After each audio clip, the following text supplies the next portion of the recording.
তোমাদের সবাইকে দাদার কাস্টমার স্বাগতম জানাই। ক্লাস 7-এর প্রথম ইউনিট টেস্টের ইংলিশের একটি মডেল কোশ্চেন সেট সম্পূর্ণ উত্তর সহ অ্যানালাইসিস করব। প্রথম ইউনিট টেস্টে ক্লাস 7 ইংলিশ নাম্বার রয়েছে দেখো 30, সময় থাকবে 1 ঘন্টা। এবার গ্রুপ এতে read the following স্ট্যান্জা and answer the question that follows, অর্থাৎ আমাদের এখানে কিছু লাইন আছে সেগুলো পড়তে হবে এবং সেই রিলেটেড কিছু প্রশ্ন আছে সেগুলোই সলভ করতে হবে। প্রথমতই আছে দেখো, এ সিম্পল চাইল্ড, এই যে এখান থেকে পড়ছে, a simple child that lightly draws its breath, মানে হলো এক সরল শিশু যে হালকাভাবে শ্বাস নেয়, and feel its life in every limb that should it know of death, এর মানে হলো আর তার প্রতিটি অঙ্গে জীবন অনুভব করতে পারে, মৃত্যু সম্পর্কে সে আর কী বা জানবে, তার জানা নেই। তারপরে রয়েছে দেখো, I met a little cottage girl, মানে হলো আমার দেখা হলো এক ছোট্ট কুঁড়ে ঘরের মেয়ের সাথে। শি ওয়াজ 8 years old, তার বয়স 8 বছর। She said her hair was thick with many of curl, সে বলল দেখো তার চুলগুলো ছিল ঘন এবং কোঁকড়ানো যা তার মাথাকে ঘিরেছিল। That cluster round her head, তার মাথাকে ঘিরেছিল। She had a rustic woodland air and she was wildly clad, her eyes were fair and very fair, her beauty made me glad, এর মানে হলো তার মধ্যে ছিল এক গ্রাম্য অরণ্যবাসী ভাব, আর তার পোশাক ছিল বুনো, আর চোখ ছিল সুন্দর, খুবই সুন্দর, আর তার সৌন্দর্য আমাকে সত্যিকারে আনন্দিত করেছিল। এবার আমরা চলো প্রশ্ন উত্তর পড়ব। টিক দ্য কারেক্ট অল্টারনেটিভ, এর মধ্যে যেটা সঠিক সেটা আমাদের নির্বাচন করতে হবে। প্রথম প্রশ্ন, what is the poet opinion about the children awareness of death, এখানে লেখকের মানে ওই যে চিলড্রেন যেটা ছিল বাচ্চাটা, তার প্রতি মানে মৃত্যু সম্পর্কে তার কী আইডিয়া ছিল সেই জিনিসটা সম্পর্কে লেখক কী ভেবেছিলেন। তো আমরা দেখো বলেছিলাম যে সে মৃত্যু সম্পর্কে জানতো না। Children should not know about death, অর্থাৎ এক্ষেত্রে অপশন নাম্বার বি হবে কারেক্ট। এবারে 2 নম্বর, what was distinctive about the cottage girl appearance, এই ক্ষেত্রে কী ছিল দেখো, আমরা বলতে পারি যে তার হার থিক অ্যান্ড কার্লি হেয়ার ছিল, তাহলে এখানে অপশন নাম্বার দেখো সি যেটা আছে সেটা হবে রাইট। এরপর আসছে next, complete the following sentence with information from the text. প্রথম প্রশ্ন, according to the poet a simple child should not know about the dash, কী জানতো না, ডেথ সম্পর্কে জানতো না। 2 নম্বর, the cottage girl had a dash air about her, কী হবে, এ রাস্টিক অ্যান্ড উডল্যান্ড, এখানে অ্যান্সার হয়ে গেল। Right T for true and F for false statement. দেখো প্রথম প্রশ্ন, ট্রু আর ফলসে বলছে the poet describe the cottage girl as a city girl, এটা কিন্তু ভুল, তাকে কিন্তু গ্রাম্য মেয়ের সাথে তুলনা করা হয়েছে, শহরের মেয়ের সাথে না, তাহলে এটা মিথ্যা হবে, অর্থাৎ ফলস হবে। সাপোর্টিং স্টেটমেন্ট কী বলবো, the poem describe her as having a rustic woodland air, এটা কিন্তু বলেছিল এই গ্রাম্য ভাবটা, তাই না। 2 নম্বর দেখো বলেছে ট্রু অর ফলসে the poet say that the simple child feels life in every limb, প্রত্যেকটা মুহূর্ত সে কিন্তু অনুভব করতে পারতো, এটা ট্রু বলছে, সত্য। The poem state that and feels its life in every limb, তো ঠিকই আছে, তো এটাই হবে অ্যান্সার। এরপরে অ্যান্সার দ্য ফলোয়িং কোশ্চেন। প্রথম প্রশ্ন, how old was the cottage girl, কত বছর বয়স ছিল, আমরা জানি 8 বছর, তো 8 years old লিখবো।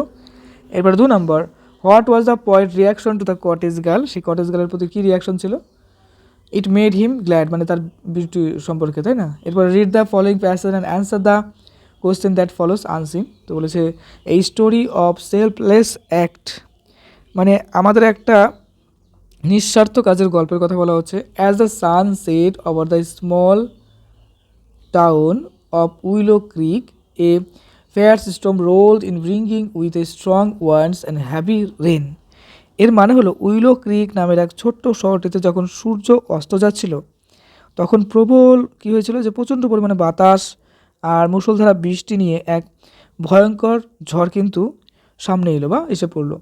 The streets quickly ফ্লোডেড and the residents crumb to the fine shelter, মানে রাস্তাঘাটগুলোকে ধীরে ধীরে জলে ভর্তি হয়ে গেল এবং ওখানকার যারা বাসিন্দারা ছিল তারা আশ্রয়ের খোঁজে কিন্তু একসময় ব্যস্ত হয়ে গেল। Amidst the chaos, a young woman named Sarah saw an elderly man struggling to make his way through the, এখানে দেখো সারা নামে একটা মহিলার কথা বলা হচ্ছে, যে কী করলো, যে রাস্তার মধ্যে একটা বয়স্ক লোক কী হলো, যে দেখলো যে একটা বয়স্ক লোক বন্যার জলের মধ্যে দিয়ে পথ করে নিতে হিমশিম খাচ্ছে, মানে যেতে পারছিল না। এখানে দেখো ফ্লাড ওয়াটার বলছে বন্যার জলে। উইদাউট হেজিটেশন মানে কোনো রকম বিরক্তবোধ বা অন্যান্য কিছু ছেড়ে দিয়েই she রাস্টেড out in the storm and help the man to safety, মানে এই ঝড়ের মধ্যেও সে বেরিয়ে গেল লোকটার সেভ করার জন্য।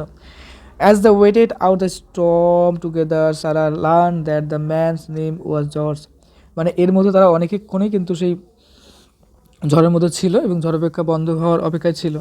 তো তখন সেই সারা জানতে পারলো যে লোকটার নাম হচ্ছে George, and that he had been on his way to visit his sick wife in the hospital, মানে সে তার বউকে দেখতে আসছে, অসুস্থ রয়েছে, যিনি হসপিটাল অ্যাডমিশন।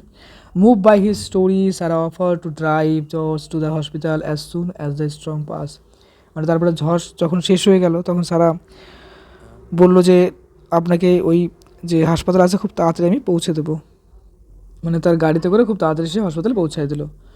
এরপরে দেখো আছে জর্জ হসপিটাল সুন পাস্ট, তারপরে George was deeply grateful for Sarah kindness and he thank her for her selfless act, মানে এরপরে জর্জ কী করলো, সেই মহিলাটাকে অনেক অনেক থ্যাঙ্কস দিল, কারণ তার নিঃস্বার্থ কাজ তাকে হেল্প করেছে, তাই না। এবার আসতে আমরা প্রশ্ন উত্তর পর্বতে। ঠিক দ্য কারেক্ট অল্টারনেটিভ। 1 নম্বরে what was the weather like in Willow Creek, মানে এই উইলো ক্রিকে আবহাওয়াটা কেমন ছিল। তো আমরা একটু আগে পড়লাম যে স্ট্রমি ছিল এবং স্ট্রং ওয়াইন ছিল, তাই না। তো ওটাই লিখবো দেখো অপশন নাম্বার বিতে, stormy with strong winds and heavy rain, প্রচণ্ড বৃষ্টি হচ্ছিল আর ঝড় টাইপের একটা আবহাওয়া তৈরি হয়েছিল। 2 নম্বর who did Sarah help during the storm, মানে ওই যে ঝড়ের যে রাত সেখানে সারা কীভাবে হেল্প করলো, সেই মানে কাকে হেল্প করলো। আমরা জানি একটা বয়স্ক লোক, তো এখানে দেখো অপশন বিতে আছে অ্যান ওল্ড এল্ডারলি ওম্যান, তো এটাই হবে বি নাম্বার।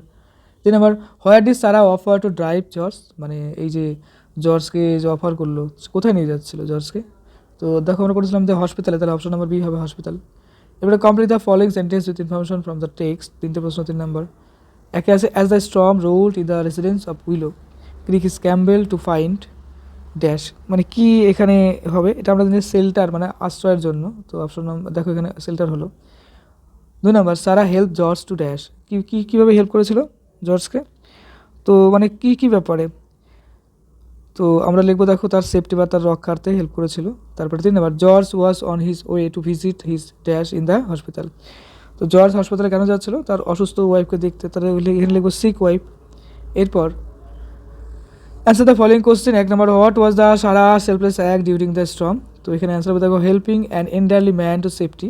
তারপরে 2 নম্বর what was George destination when Sarah met him, এখানে হবে দেখো দ্য হসপিটাল। এবার গ্রুপ বিতে আছে grammar and vocabulary, fill in the blank with appropriate modals given in the list below, মানে আমাদের এখানে কিছু আমাদের কিছু মডেল দেওয়া আছে, তার মধ্যে যেটা সঠিক সেটা আমাদের লিখতে হবে। তো লেখানে লেখো বলেছে doctor Manmohan Singh is visiting dash visit Kolkata today, এখানে কিন্তু ভিজিট আছে, তো ভিজিটটা কী হয়ে যাবে, ইজ ভিজিটিং হয়ে যাবে। তারপরে 2 নম্বর Hari cause class studying dash study at 9 PM yesterday, এখানে দেখো একটা পাস্ট টেন্সের কথা বলা হচ্ছে, তাহলে এখানে কী হবে, ওয়াজ স্টাডিং হয়ে যাবে, তো লিখবো ওয়াজ স্টাডিং। তারপরে Sheela has the dash long hair in the class, এখানে লংগেস্ট হবে, লং হয়ে গেলো লংগেস্ট। তারপরে 4 নম্বর the boys are playing dash play in the field now, এক্ষেত্রে প্লেটা কী হয়ে যাবে, আর প্লেয়িং হয়ে যাবে, তাই না, বিভারযুক্ত করতে হবে আর দিয়ে।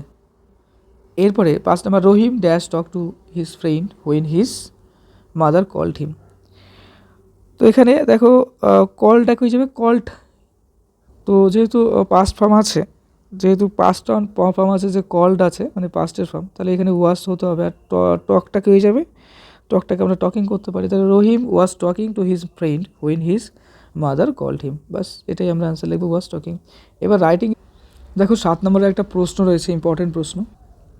Try to write a story that you may have heard before using the following points in about 70 words, তো বলেছে দেখো এখানে একটা a crow finds meat flies to a tree, a clever fox sees says to crow sings meat falls to fox takes cross it flies away, মানে এখানে একটা কাকের সম্পর্কে কিছু হিন্টস দেওয়া আছে, তার উপর বেস করে আমাদের কী করতে হবে, একটা গল্প লিখতে হবে। চলো আমরা অ্যান্সার লিখি। A hungry crow found a piece of meat and flew to eat nearby tree to enjoy it, মানে একটা ক্ষুধার্ত কাক একটা কী করলো, মাংসের পিস পেলো এবং সে একটা পাশের একটা গাছে চলে গেল সেটাকে মজা করে খাবে দেখে। A clever fox spotted the crow and said, oh, মানে কী হলো বলো তো, একটা চালাক শিয়াল এটা দেখলো এবং তাকে লক্ষ্য করে বলল, oh your voice must be is as beautiful as your plan, মানে সত্যিকারে তোমার যা ভয়েস না, দুর্ধর্ষ ভয়েস, সেই গানের গলা। সিং ফর মি, তুমি কি আমার জন্য একটা গান গাবে, মানে সেই শিয়ালটা বলছে। দ্য ক্র প্রাউডলি স্যাং, মানে যে কাকটা সত্যিকারেই খুব গর্বিত অনুভব করলো, খুশি হলো এবং সে গান শুরু করলো গর্বের সহিত। ড্রপিং দ্য মিট, এবং যখনই হা করে গান গাওয়া শুরু করলো তখন তার মুখের থেকে মাংসের টুকরোটা পড়ে গেল। The Fox snatch it and run of, মানে তারপরে শিয়ালটা সে মাংসের টুকরোটা নিল এবং চলে গেল। Living the cross eight and flying away, তারপরে কী করবে, কাকটা উড়ে চলে গেল। তো এই হলো গল্প। তোমাদের ইংলিশ সেট কমপ্লিট হয়ে গেল। বইভিত্তিক সাজেশন প্রত্যেকটা সাবজেক্টে দিয়ে ফেলেছি, অবশ্যই সেগুলো দেখো, পড়ো, আর পরীক্ষার আগে মন দিয়ে প্রত্যেকটা সাবজেক্ট রিভিশন করো। Best of luck for your best preparation. আর চ্যানেলে নতুন হলে অবশ্যই সাবস্ক্রাইব করে দিও। খুব ভালো থেকো।